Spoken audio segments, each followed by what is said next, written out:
একটা সময় টিভি পর্দায় তিশাকে দেখলে দর্শকের মুখে হাসি ফুটত। তার চোখের ভাষা, মিষ্টি হাসি আর সহজ অভিনয় সবকিছুই যেন আলাদা ছিল। কিন্তু সময় বদলে গিয়েছে। যে তিশা একসময় নিয়মিত দর্শকের ঘরে ঘরে পৌঁছে যেতেন, আজ তাকে আগের মতো পাওয়া যাচ্ছে না। তবে কি হয়েছে তিশার? তিশা হারিয়ে গিয়েছেন কিভাবে? নাকি তিনি এমন এক জীবনে পা রেখেছেন যেখানে আলো কম কিন্তু গল্পটা আরও গভীর? আজ আমরা জানবো সেই তিশার জীবনের বাস্তব কিছু কাহিনী, যে গল্পে আছে স্বপ্ন, জনপ্রিয়তা, ভালোবাসা, সিদ্ধান্ত আর বর্তমানের নীরব পরিবর্তন।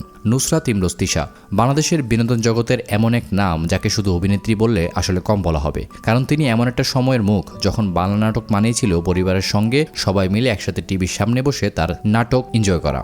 তিশার জন্ম 20 ফেব্রুয়ারি রাজশাহীতে। জন্ম রাজশাহীতে হলেও তার বেড়ে ওঠা ও মিডিয়ার পথ চলা ধীরে ধীরে তাকে ঢাকার সাংস্কৃতিক অঙ্গনে পরিচিত মুখ বানিয়ে দেয়। ছোটবেলা থেকেই তার ভেতরে ছিল গান, অভিনয় আর ক্যামেরার সামনে নিজেকে প্রকাশ করার আলাদা একটা ক্ষমতা। তিশা ছোটবেলায় গান শিখতেন, এমনকি অ্যাঞ্জেল ফোন নামে একটি ব্র্যান্ডের সঙ্গেও যুক্ত ছিলেন বলে বিভিন্ন জীবনী প্রতিবেদনে উল্লেখ আছে। কিন্তু মজার বিষয় হলো, যাকে আমরা আজ অভিনেত্রী হিসেবে চিনি, তার শুরুটা কিন্তু শুধু অভিনয় দিয়ে হয়নি। তার শুরুটা ছিল সংস্কৃতির সঙ্গে, গান দিয়ে, প্রতিযোগিতা দিয়ে, নিজেকে প্রমাণ করা ছোট ছোট চেষ্টা দিয়ে।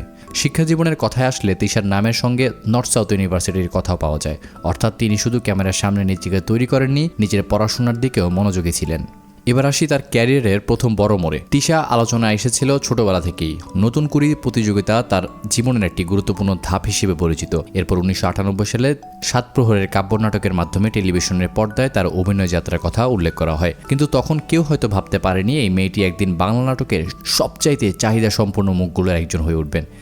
তিশার সবচেয়ে বড় শক্তি ছিল তার স্বাভাবিক অভিনয়। তিনি যখন পর্দায় আসতেন মনে হতো না তিনি শুধু ডায়লগ বলছেন, মনে হতো চরিত্রটা সত্যি। তার চোখ, মুখের অভিব্যক্তি, হাসি, অভিমান সবকিছুতে ছিল বাস্তবতার ছোঁয়া। আর এ কারণেই দর্শক তাকে শুধু সুন্দর মুখ হিসেবে দেখেনি, দেখেছে একজন শক্তিশালী অভিনেত্রী হিসেবে। একসময় বিজ্ঞাপন, নাটক, টেলিছবি সব জায়গায় তিশার উপস্থিতি ছিল চোখে পড়ার মতো। তার নাম থাকলে দর্শক নাটকটা দেখতে আগ্রহী হতো, কারণ দর্শক জানতো তিশা থাকলে গল্পে একটা আলাদা টুইস্ট থাকতে পারে। এদিকে অনেক অভিনেত্রী ছোট পর্দায় জনপ্রিয় হলেও বড় পর্দায় গিয়ে হারিয়ে যান, কিন্তু তিশা সেই জায়গায় নিজেকে আলাদা করে প্রমাণ করেছেন। 2009 সালে থার্ড পারসন সিঙ্গুলার নাম্বার সিনেমার মাধ্যমে বড় পর্দায় তার গুরুত্বপূর্ণ যাত্রা শুরু হয়।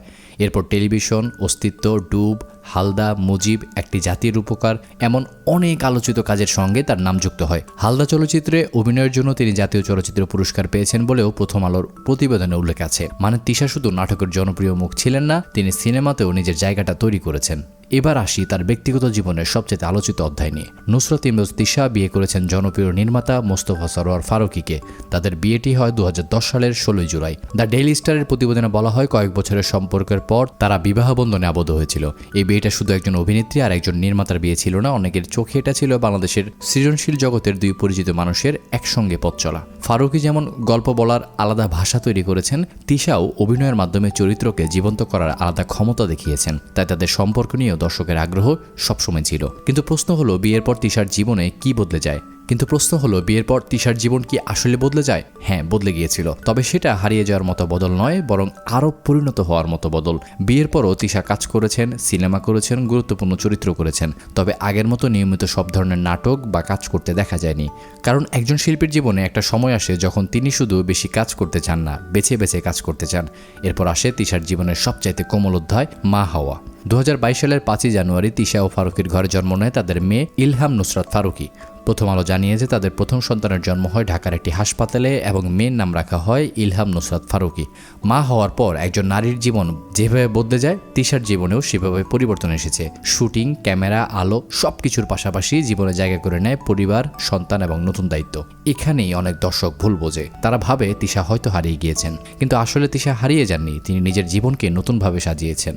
এবার আসি সেই প্রশ্নে যেটা অনেক দর্শক জানতে চায়, তিশা কি পরিমাণ টাকা পয়সার মালিক? তার ব্যক্তিগত নেটওয়ার্ক নিয়ে নির্ভরযোগ্যভাবে সবসময় কিছু বলা যায় না, কারণ অনলাইনে অনেক সময় তারকাদের আয়ের সংখ্যা অনুমান করে লেখা হয়।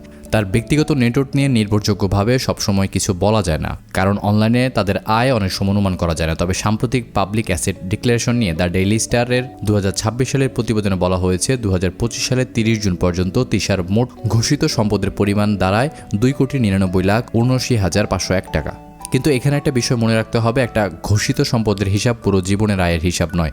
একজন তারকার আয় আসে অভিনয়, বিজ্ঞাপন, প্রযোজনা, ব্র্যান্ড ভ্যালু, অনেক জায়গা থেকে। তাই শুধু একটা সংখ্যা দিয়ে তিশার পুরো সফলতাকে মাপা যাবে না। কারণ তিশার সবচাইতে বড় সম্পদ শুধু টাকা নয়, তার সবচাইতে বড় সম্পদ হলো মানুষের ভালোবাসা। একসময় যার হাসি দেখে কোটি দর্শক মুগ্ধ হয়েছে, যার অভিনয় দেখে মানুষ চরিত্রের ভেতরে নিজের জীবন্ত খুঁজে পেয়েছে, সেই তিশা আজও বাংলাদেশের বিনোদন জগতে আলাদা জায়গা ধরে রেখেছেন। আজ তিনি আগের মতো প্রতিদিন পর্দায় নেই, কিন্তু তার নাম শুনলেই অনেকের মনে পড়ে যায় বাংলা নাটকের সেই সোনালী সময়। মনে পড়ে যায় সহজ অভিনয়, মিষ্টি হাসি আর এমন কিছু চরিত্র যেগুলো সময়ের সঙ্গে হারিয়ে যায়নি। তিশার জীবন আমাদের একটি বড় শিক্ষা দেয়, সবসময় আলোয় থাকলেই সফলতা প্রমাণ হয় না। কখনো কখনো আলো থেকে একটু দূরে গিয়েও মানুষ নিজের জায়গা আরও শক্ত করে নিতে পারে।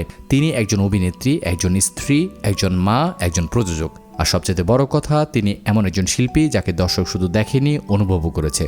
তাই আজ নুসরাত ইমরোজ তিশার গল্পটা শুধু একজন নায়িকার জীবন কাহিনী নয়, এটা এক মেয়ের স্বপ্ন দেখা থেকে সফলতার শিখরে ওঠার গল্প।